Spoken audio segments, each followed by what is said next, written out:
Hello. సాధారణంగా తల్లిదండ్రుల నుంచి లక్షణాలు వాళ్ళ సంతానానికి వెళ్తాయని తెలుసు మీకు. వేటి ద్వారా? జన్యువుల ద్వారా, క్రోమోజోముల మీద ఉండే జన్యువుల ద్వారా. మన కణంలో ఎన్ని క్రోమోజోములు ఉన్నాయి? మగ కానీ ఆడవారిలో కానీ 22 జతల ఆటోజోమ్స్ ఉన్నాయి. శారీరక లక్షణాలని నిర్దేశించే క్రోమోజోమ్స్ ఉన్నాయి. ఇంకొక జత 23వ జత లింగ నిర్ణయాన్ని చేస్తుంది. ఆడ మగ అనే లింగ నిర్ణయాన్ని చేస్తుందని తెలుసు మీకు. అదే స్త్రీలలో అయితే XX అంటారు, పురుషుల్లో అయితే XY అంటారని తెలుసు మీకు. అయితే ఈ వీడియోలో ప్రత్యేకంగా ఆ లింగ క్రోమోజోములు అంటే ఆ ఎల్లోజోమ్స్ అంటారు వాటిని, ఈ లైంగిక క్రోమోజోముల మీద ఉండే జన్యువులు తర్వాత తరానికి ఏ విధంగా అందుతాయి? అంటే తల్లి తన లక్షణాలను కూతురికే ఇస్తుందా? తండ్రి తన లక్షణాలను కొడుకే ఇస్తాడా? ఏ విధంగా ఈ లక్షణాలు తర్వాత తరానికి వెళతాయి అనేది ఈ వీడియోలో నేను వివరించడం జరిగింది. అయితే ఈ వివరణ బాగా అర్థం చేసుకోవాలంటే కొన్ని వ్యాధులను ఉదాహరణగా తీసుకొని చెప్పడం జరుగుతుంది. ఈ వ్యాధి లక్షణాలు ఎలా వస్తున్నాయి అంటే సాధారణంగా ఉండే జన్యువులో ఆకస్మిక ఉత్పరివర్తనం జరగటం వలన, మ్యూటేషన్ చెందటం వలన ముందున్న జీన్లో మార్పు వచ్చి అవి తర్వాత తరంలో వ్యాధి లక్షణాలుగా కనపడుతున్నాయి. అయితే మార్పు చెందిన జన్యువు డామినెంట్ అయితే, అంటే బహిర్గత లక్షణం అయి ఉంటే అది ఎలా సంతానానికి అందజేయబడుతుంది? అదే రెసెసివ్ అయితే, అంటే అంతర్గత లక్షణంగానే ఉండిపోతే అది తర్వాత తరానికి ఎలా అందజేయబడుతుంది? ఈ వివరణ ఈ వీడియోలో ఇవ్వటం జరిగింది. అదేంటో అర్థం చేసుకుందాం పదండి ఒక్కసారి. పూర్తిగా అర్థమైందా లేదా అనేది మీ కామెంట్స్తోనే నాకు తెలుస్తుంది. సరేనా? పదండి నేర్చుకుందాం పదండి. కొన్ని ముఖ్యాంశాల గురించి తెలుసుకుందాం. మానవుల్లో 23 జతల క్రోమోజోములు ఉంటాయి. అందులో 22 జతలను శారీరక క్రోమోజోమ్స్ ఆటోజోమ్స్ అని, మిగిలిన జతని లైంగిక క్రోమోజోమ్స్ ఎల్లోజోమ్స్ అని అంటారని మీకు తెలుసు కదా. స్త్రీలలో అయితే XX, పురుషుల్లో అయితే XY ఉంటాయి. లైంగిక క్రోమోజోముల మీద ఉండే జన్యువుల ద్వారా కొన్ని లక్షణాలు తర్వాత తరానికి అందజేయబడతాయి. వాటిలో కొన్ని జన్యువులు ఉత్పరివర్తనం చెందాయి. అవి వ్యాధులుగా, లింగ భేదంగా, వంశపారంపర్యంగా అందజేయబడుతున్నాయి. ముఖ్యంగా X క్రోమోజోమ్ మీద ఉండే జన్యువులు ఉత్పరివర్తనం చెందినట్లయితే స్త్రీల కన్నా పురుషుల్లో ప్రభావం ఎక్కువగా ఉంటుంది. ఎందుకు? వారిలో ఒక్క X క్రోమోజోమే ఉంటుంది కదా. ఉత్పరివర్తన జన్యువు బహిర్గతమా లేదా అంతర్గత లక్షణంగా ఉందా అన్నదాన్ని బట్టి స్త్రీ పురుషుల్లో ఫలితాలు వేరువేరుగా ఉంటాయి. ముందు చూద్దాం దాని సంగతి. ఓకే. ఇక Y క్రోమోజోమ్ మీద జన్యువులు చాలా తక్కువ ఉంటాయి. దానివల్ల పురుషుల్లో తమ మగ సంతానానికి అందించే లక్షణాలు కూడా తక్కువే. Y క్రోమోజోమ్ మీద ఉండే జన్యువులను హొలాండ్రిక్ జీన్స్ అంటారు. ఉదాహరణకి చెవు మీద వెంట్రుకలు అనేవి కొంతమంది మగవాళ్ళకు కనిపిస్తాయి కదా, అవి ఆ తండ్రి తన కొడుక్కి ఇస్తాడన్నమాట. మరి బట్టతల హొలాండ్రిక్ జీన్ కాదండి, అది X మీద ఉంటుంది. ఆ బట్టతల రావడానికి ఇంకా కొన్ని ఫ్యాక్టర్స్, వాళ్ళకున్న టెన్షన్స్ కావచ్చు, పరిసరాలు కావచ్చు. ఓకే. సో నెక్స్ట్ మనము ఈ X క్రోమోజోమ్ ద్వారా వచ్చే సెక్స్ లింక్డ్ ఇన్హెరిటెన్స్ వివరాలు తెలుసుకుందాం. అదండి కొన్ని ముఖ్యమైన గుర్తుంచుకోవాల్సిన అంశాలు కొన్ని చెప్తాను, జాగ్రత్త గుర్తుపెట్టుకోండి. ప్రతి లక్షణానికి 2 కారకాలు అంటే జన్యువులు ఉంటాయని తెలుసు. అందులో ఒకటి బహిర్గతం అయితే, డామినెంట్ అయితే, రెండవది అంతర్గతం, రెసెసివ్ అన్నమాట. ఈ జన్యువులు సమయుగ్మజంగా అంటే హోమోజైగస్గా ఉండొచ్చు, లేదా విషమయుగ్మజంగా అంటే హెట్రోజైగస్గా ఉండొచ్చు. విషమయుగ్మజంగా ఉన్నప్పుడు బహిర్గత లక్షణం మాత్రమే బయటకు కనిపిస్తుంది. Very very important point. ఉన్న 2 జీన్స్లో బహిర్గతంగా ఏ జీన్ అయితే ఉందో అదే బయటకు కనిపిస్తుంది. అంతర్గత జన్యువు కలిగి ఉండేవారిలో ఆ లక్షణం బయటికి కనపడదు, కానీ వారు తర్వాత తరానికి ఆ లక్షణాన్ని అందిస్తారు. అటువంటి వారిని వాహకాలు అంటారు. మానవునిలో లైంగిక క్రోమోజోముల ద్వారా అందించబడే జన్యువులు తల్లిలో మాత్రమే అటు సమయుగ్మజ స్థితిలోను ఇటు విషమయుగ్మజ స్థితిలో కూడా ఉండే అవకాశం ఉంది. ఎందుకు? తల్లిలో 2 ఎక్స్ క్రోమోజోములు 2 ఉన్నాయి కాబట్టి. తను విషమయుగ్మజ స్థితిలో ఉంది అంటే ఆ లక్షణానికి వాహకురాలుగా పనిచేస్తుంది అన్నమాట. రైట్? తండ్రి XY క్రోమోజోములు కలిగి ఉంటాడు కదా, అతను తన X క్రోమోజోముని కూతురికి, Y క్రోమోజోముని కొడుక్కి అందిస్తాడు. ఇలా అందించేట వలన X క్రోమోజోమ్ మీద నుండి వచ్చే లక్షణాలు ఎలా తర్వాత తరానికి అందుతున్నాయో చూద్దాం పదండి. ఎక్స్ క్రోమోజోమ్ లింక్డ్ ఇన్హెరిటెన్స్ అనే దాని గురించి చూద్దాం. అంటే ఎక్స్ క్రోమోజోమ్ మీద ఉన్నటువంటి జీన్లో ఉత్పరివర్తనం జరిగి అది ఒక రెసెసివ్ జీన్గా ఉండిపోతే, అంటే ఆ లక్షణం అంతర్గతంగా ఉండిపోతే అది తర్వాత తరానికి ఎలా అందించబడుతుందో ఉదాహరణల ద్వారా చూద్దాం. 2 ఎగ్జాంపుల్స్ చెప్పుకోవచ్చు. ఒకటి కలర్ బ్లైండ్నెస్, రెండవది హెమోఫీలియా. కలర్ బ్లైండ్నెస్ అంటే వీళ్ళు ఎరుపు ఆకుపచ్చ రంగులకు మధ్య ఉన్న రంగులను గుర్తించలేరు అన్నమాట. సో ఇది నార్మల్ విజన్లో ఉన్నటువంటి జన్యువులో వచ్చిన ఉత్పరివర్తనం వలన ఈ కలర్ బ్లైండ్నెస్ వచ్చింది. ఇది రెసెసివ్ జీన్. అలాగే నెక్స్ట్ ఇది హెమోఫీలియా. అంటే సాధారణంగా రక్తం గడ్డగట్టడానికి 3 నుంచి 8 నిమిషాల కాలం పట్టుద్ది. అయితే ఈ రక్తం గడ్డగట్టడానికి కారణమైనటువంటి ప్రోటీన్స్ని ఉత్పత్తి చేసే జన్యువులో ఉత్పరివర్తనం రావడం వల్ల వారిలో రక్తము గడ్డ కట్టదు. చిన్న గాయమైన రక్తస్రావం జరిగిపోతూ ఉంటుంది అన్నమాట. ఆ స్థితిని హీమోఫీలియా అంటారు. ఓకే, ఇప్పుడు మనము హీమోఫీలియాని ఉదాహరణగా తీసుకొని చెప్పుకుందాం. ఒక స్త్రీ, ఈమె 2 ఎక్స్ క్రోమోజోములు కలిగి ఉంటుంది కదా, అందులో ఒక ఎక్స్ క్రోమోజోమ్ మీద హీమోఫీలియా అనే ఎగ్జాంపుల్ క్యాపిటల్ హెచ్ చూపిస్తున్నా. అంటే ఇది నార్మల్ అన్నమాట, రక్తం గడ్డ కట్టేటటువంటిది. ఓకే, 2 ఎక్స్ క్రోమోజోమ్ మీద రెసెసివ్ జీన్ ఉంది అనుకుందాం. ఒక డామినెంట్ జీన్ ఉంది కాబట్టి ఈ స్త్రీ నార్మల్ అన్నమాట. ఓకే, ఈ స్త్రీ నార్మల్. ఓకే, ఈవిడ ఒక పురుషుడిని వివాహం చేసుకుంది. ఈ పురుషుడిలో ఎన్ని ఎక్స్ క్రోమోజోములు ఉంటాయి? 1. ఆ ఉన్నది క్యాపిటల్ హెచ్ ఉంది అంటే ఇతను కూడా నార్మలే. రైట్?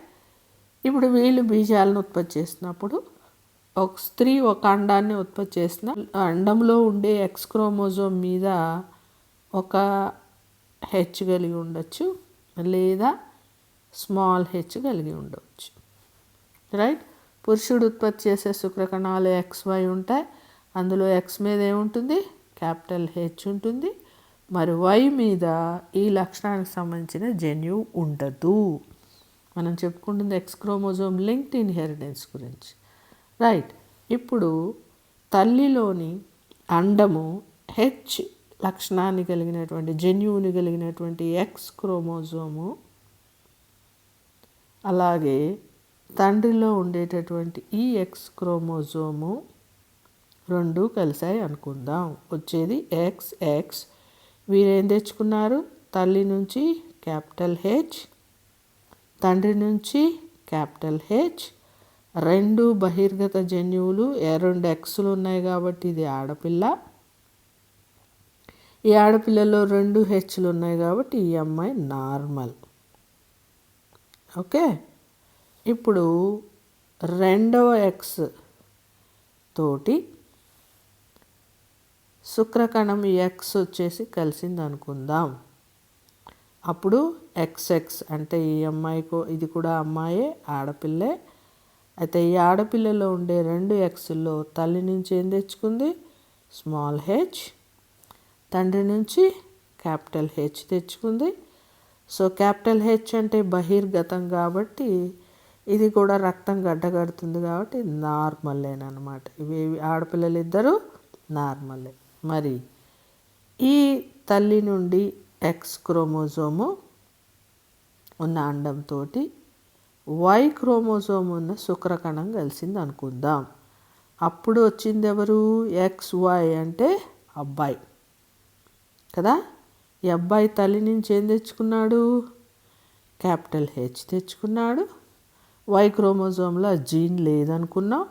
ఉన్నది ఒక్క క్యాపిటల్ H అయినా అది బహిర్గతం కాబట్టి ఈ అబ్బాయి కూడా నార్మల్.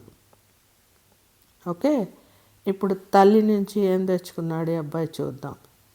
తల్లి నుంచి వచ్చే X క్రోమోజోమ్, తండ్రి నుంచి వచ్చే Y క్రోమోజోమ్, XY కాబట్టి ఇది కూడా అబ్బాయే.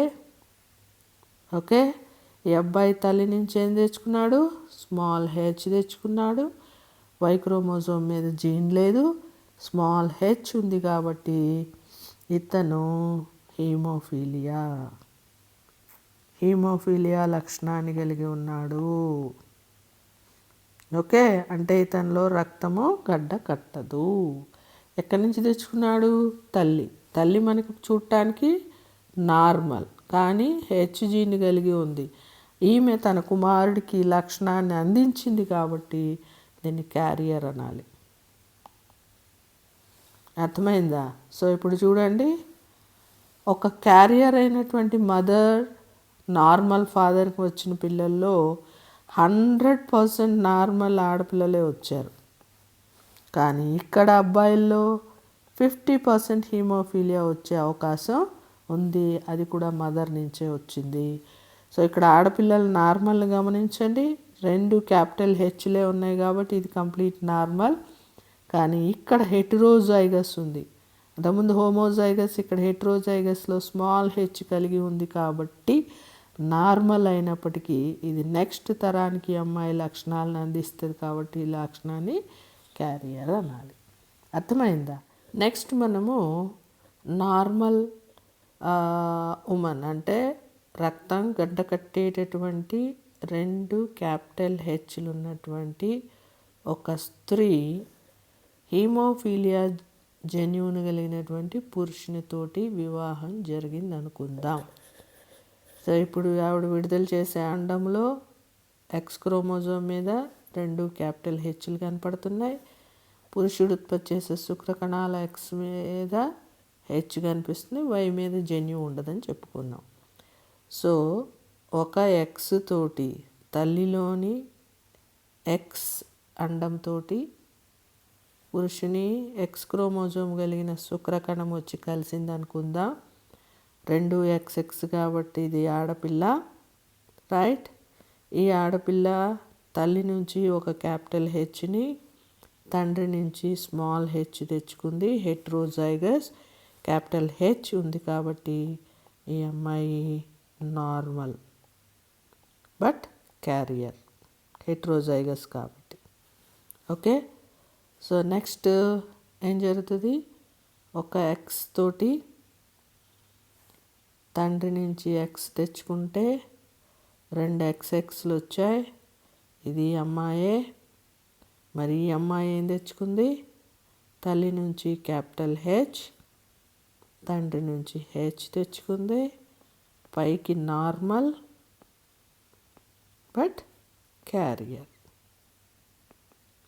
ఓకే, సో మరి అబ్బాయిల పరిస్థితి ఏంటో చూద్దాం. X ఈ Y కలిసాయి. ఏం తెచ్చుకున్నాడు? తల్లి నుంచి క్యాపిటల్ H వచ్చింది. XY కాబట్టి అబ్బాయి, ఈ అబ్బాయిలో క్యాపిటల్ H ఉంది కాబట్టి ఇతను నార్మల్. ఓకే, సో రెండో ఏముంది? ఈ X తోటి ఈ Y కలిస్తే వచ్చేది XY, వీడు అబ్బాయే. ఇక్కడ తల్లి నుంచి క్యాపిటల్ H తెచ్చుకున్నాడు కాబట్టి ఈ అబ్బాయి తప్పించుకున్నాడు, ఇది నార్మల్. సో తండ్రిలో హెమోఫీలియా జీన్ ఉన్నప్పటికీ మొత్తం నార్మలే వచ్చారు చూడండి సంతానం, కానీ అమ్మాయిలు క్యారియర్. సో తండ్రి నుంచి కూతురుకు వచ్చింది, కూతురు నుంచి ఆమె కొడుకు వచ్చింది. ఇందాక ఎగ్జాంపుల్ చెప్పుకున్నాం, క్యారియర్ ఎలా తీసుకెళ్ళిందో 50% ఛాన్స్ ఉందని చెప్పుకున్నాం. ఓకే. నెక్స్ట్ క్యారియర్ మదర్ అంటే ఆవిడున్న ఎక్స్ క్రోమోజోముల మీద ఒక క్యాపిటల్ హెచ్ ఒక స్మాల్ హెచ్ కలిగి ఉందనుకుందాం. ఈవిడ నార్మల్, పైకి నార్మల్, కానీ హెచ్ని అందిస్తుంది కాబట్టి ఈవిడ క్యారియర్. ఓకే. సో తండ్రి హిమోఫిలిక్ అనుకుందాం, స్మాల్ హెచ్ కలిగి ఉన్నాడు అనుకుందాం. ఇప్పుడు వీళ్ళిద్దరి మధ్య వివాహం జరిగి సంతానం వస్తే ఎలా ఉంటుందో చూద్దాం. సో ఒక ఎక్స్ మీద క్యాపిటల్ హెచ్ ఉంటుంది, ఒక ఎక్స్ మీద స్మాల్ హెచ్ ఉంటుంది. అదే తండ్రి విడుదల చేసే శుక్రకణాల్లో ఎక్స్ క్రోమోజోమ్ మీద స్మాల్ హెచ్ ఉంటుంది, వై మీద జీన్ ఉండదని చెప్పుకున్నాం. సో ఈ ఎక్స్ క్రోమోజోమ్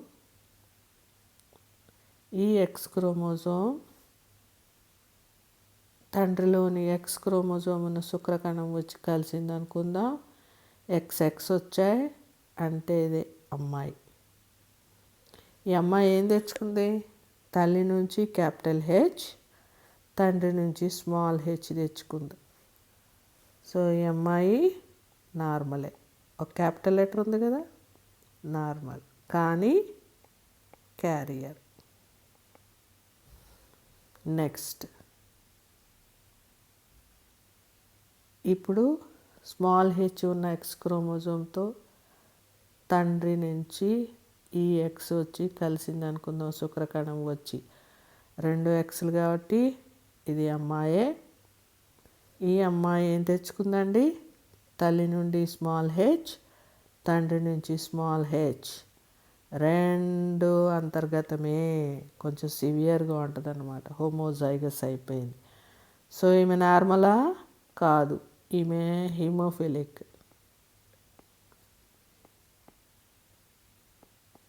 హిమోఫీలియా అన్నమాట. ఓకే. సో 50% ఛాన్స్ ఉంది అమ్మాయిల్లో. నెక్స్ట్ ఈ ఎక్స్ తోటి తండ్రిలో ఉన్నటువంటి వై క్రోమోజోమ్ కలిసింది అనుకుందాం. XY కాబట్టి బాయ్. ఓకే. ఈ బాయ్ తల్లి నుంచి ఏం తెచ్చుకున్నాడు? క్యాపిటల్ హెచ్ తెచ్చుకున్నాడు కాబట్టి వీడు నార్మల్. నెక్స్ట్ ఈ ఎక్స్ తల్లి నుంచి వచ్చింది, తండ్రి నుంచి వై తెచ్చుకున్నాడు. సో XY కాబట్టి వీడు బాయ్. ఓకే. ఈ బాయ్లో ఎక్స్ క్రోమోజోమ్ మీద ఏముంది? స్మాల్ హెచ్ ఉంది. సో స్మాల్ హెచ్ ఉంది కాబట్టి హీమోఫిలిక్. సో క్యారియర్ మదర్ అయ్యుండి తండ్రి హిమోఫిలిక్ అయితే ఆడపిల్లల్లోనూ మగపిల్లల్లోనూ 50% ఛాన్స్ వాళ్ళకి కానీ వీళ్ళకి కానీ వచ్చే అవకాశం ఉందన్నమాట. సో ఇది రెసెసివ్ లక్షణం అయితే ఇలా కనిపిస్తుంది మనకి. అర్థమైందా? డామినెంట్ జీన్ అయితే ఎలా ఉంటుందో నెక్స్ట్ చూద్దాం. ఇప్పుడు మనము ఎక్స్ క్రోమోజోమ్ లింక్డ్ ఇన్హెరిటెన్స్లోని డామినెంట్ జీన్ గురించి మాట్లాడుకుందాం. అంటే ఇంతకుముందు ఉన్న జీన్లో ఉత్పరివర్తనం చెంది ఆ ఉత్పరివర్తనం చెందిన జీన్ డామినెంట్గా వ్యవహరిస్తే తల్లిదండ్రుల నుంచి సంతానానికి ఏ విధంగా లక్షణాలు అందుతున్నాయో చూద్దాం. సో వాటికి 2 ఎగ్జాంపుల్స్ ఉన్నాయి మనకి. ఒకటి X linked vitamin D resistant rickets. సాధారణంగా కాల్షియం ఫాస్ఫేట్ డిపాజిట్స్కి విటమిన్ డి కావాలి ఎముకల మీద డిపాజిట్ అవ్వాలంటే. So vitamin D resistant rickets అనేది ఎందుకు వస్తుందంటే ఇంతకుముందున్న జీన్లో ఉత్పరివర్తనం చెందటం వలన ఇది విటమిన్ డిని శరీరం తీసుకోలేకపోతుంది. దానివల్ల వాళ్ళ ఎముకలు మెత్తపడతాయి, ఫాస్ఫేట్ యూరిన్ రూపంలో వెళ్ళిపోతూ ఉంటుంది అన్నమాట. సో దాన్ని మనం డి విటమిన్ రెసిస్టెంట్ రికెట్స్ అనాలి. ఓకే. ఇది డామినెంట్ జీన్ అయిపోయింది. అలాగే ఏకార్డి సిండ్రోమ్ రెండవది. సాధారణంగా కార్పస్ కలోజం, మెదడులో ఉండే కార్పస్ కలోజం ఏర్పడాలంటే ఒక జీన్ ఉంది. ఆ జీన్ ఉత్పరివర్తనం చెంది కార్పస్ కలోజం ఏర్పడనీయకుండా ఉండే జీన్గా ఉత్పరివర్తనం చెందింది, అది డామినెంట్ అయ్యింది. ఆ జబ్బుని ఏకార్డి సిండ్రోమ్ అంటారు. సో ఇప్పుడు మనము ఒక ఎగ్జాంపుల్ తీసుకుని చెప్పుకుందాం. అందులో విటమిన్ డి రెసిస్టెంట్ రికెట్స్ గురించి చెప్పుకుందాం.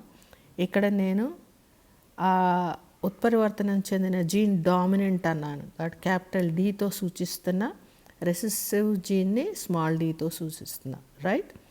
తల్లి నార్మల్ అంటే ఈవిడకి ఎముకలు అవి బలంగానే ఉన్నాయి.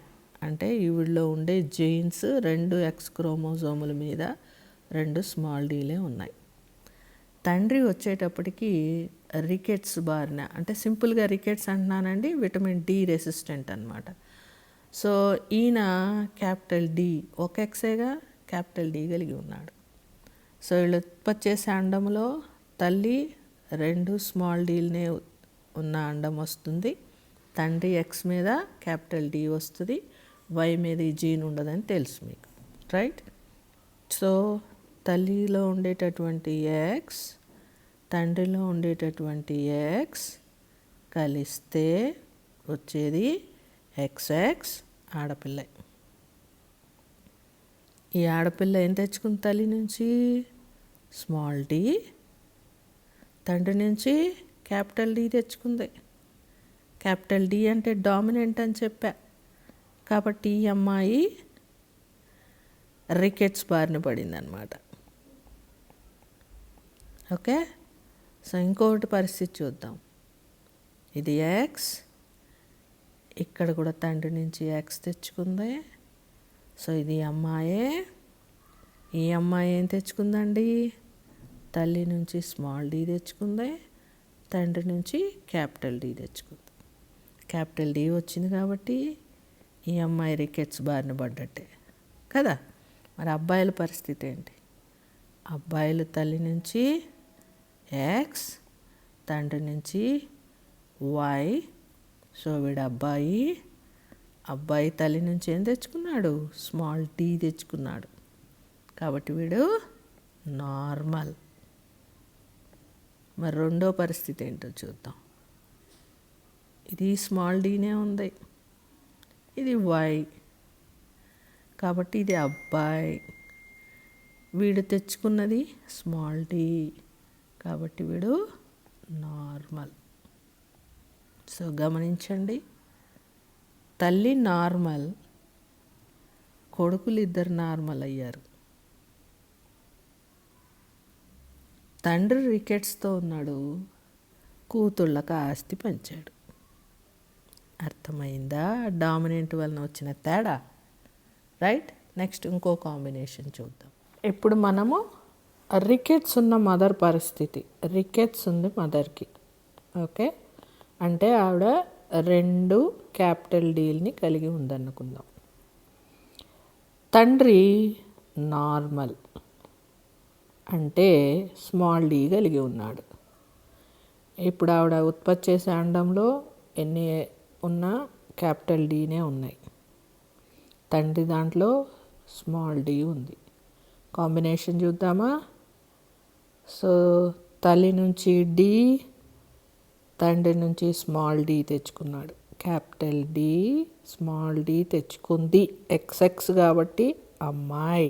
అయితే ఒక్క క్యాపిటల్ డి ఉంది కాబట్టి ఇది డామినెంట్ కాబట్టి ఈ అమ్మాయికి రికెట్స్ ఉందన్నమాట. రికెట్స్ ఉంది. నెక్స్ట్ ఈ ఎక్స్ మీద డి ఉంది, ఈ ఎక్స్ మీద స్మాల్ డి ఉంది కాబట్టి 2 ఎక్స్లు కాబట్టి ఇది అమ్మాయి. అమ్మాయి ఏం తెచ్చుకుంది? తల్లి నుంచి క్యాపిటల్ డి, తండ్రి నుంచి స్మాల్ డి తెచ్చుకుంది కాబట్టి ఈ అమ్మాయికి కూడా రికెట్స్ ఉన్నట్టే. రైట్. మరి అబ్బాయిల పరిస్థితి ఏంటి? తల్లి నుంచి ఏం తెచ్చుకున్నాడు? క్యాపిటల్ డి తెచ్చుకున్నాడు, తండ్రి నుంచి వై తెచ్చుకున్నాడు కాబట్టి అబ్బాయి రికెట్సే. నెక్స్ట్ ఈ ఎక్స్ క్రోమోజోమ్ ఉందనుకుందాం, అలాగే వై 2 కలిస్తే క్యాపిటల్ డి వచ్చింది.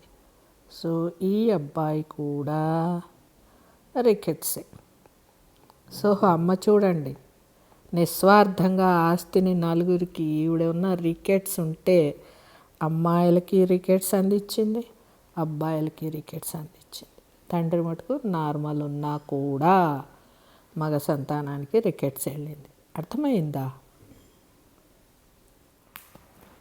ఈసారి మదర్ రికెట్స్ కలిగి ఉంది, కానీ హెట్రోజైగస్ అంటే ఒక క్యాపిటల్ డి ఒక స్మాల్ డి కలిగి ఉందనుకుందాం. తండ్రి నార్మల్. ఇప్పుడు సంతానం పరిస్థితి ఏంటో చూద్దాం. తల్లికి ఉన్న ఎక్స్ క్రోమోజోమ్లో క్యాపిటల్ డి ఉండొచ్చు, స్మాల్ డి ఉండొచ్చు. తండ్రికి ఉన్న ఎక్స్ క్రోమోజోమ్ మీద స్మాల్ డి ఉంటుంది. కాంబినేషన్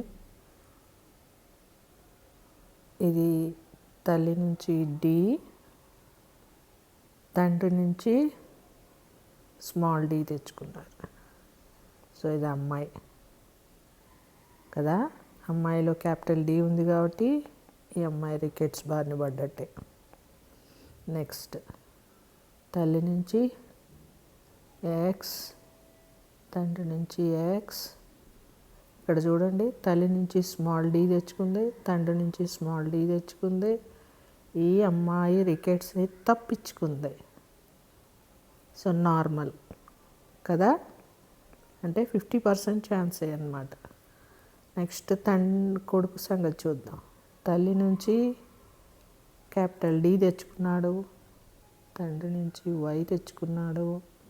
సో ఈ అబ్బాయి పరిస్థితి ఏంటండి, తల్లి నుంచి క్యాపిటల్ డి తెచ్చుకున్నాడు కాబట్టి రికెట్స్ తెచ్చుకున్నట్టే. ఓకే, సో ఇంకో కాంబినేషన్, ఇందులో స్మాల్ డి ఉంది, వై ఉంది. సో ఎక్స్ మీద స్మాల్ డి ఉంది కాబట్టి ఈ అబ్బాయి నార్మల్ అయ్యాడు. అర్థమైందా? సో ఇక్కడ గమనిస్తే ఏమైంది, 50% అబ్బాయిల అమ్మాయిలకి 50% ఛాన్స్ ఉంది. ఎప్పుడు తల్లి హెట్రోజైగస్ రికెట్స్ తెచ్చుకున్నప్పుడు, తండ్రి నార్మల్ అయినా. అర్థమైందా కాంబినేషన్? ఓకే, సో రెసెసివ్కి డామినెంట్కి చాలా తేడా ఉంది. ఏంటో ఆ తేడా చూద్దాం పదండి. ఇక్కడ రెసెసివ్ వర్సెస్ డామినెంట్ జీన్స్ గురించి వివరించడానికి 2 ఎగ్జాంపుల్స్ తీసుకున్నాను నేను. ఇంతకుముందు హీమోఫీలియా, డి విటమిన్ రెసిస్టెన్స్ గురించి చెప్పాను కదా, ఇది భిన్నంగా ఈసారి కలర్ బ్లైండ్నెస్ గురించి, ఏఐకార్డి గురించి తీసుకున్నాను.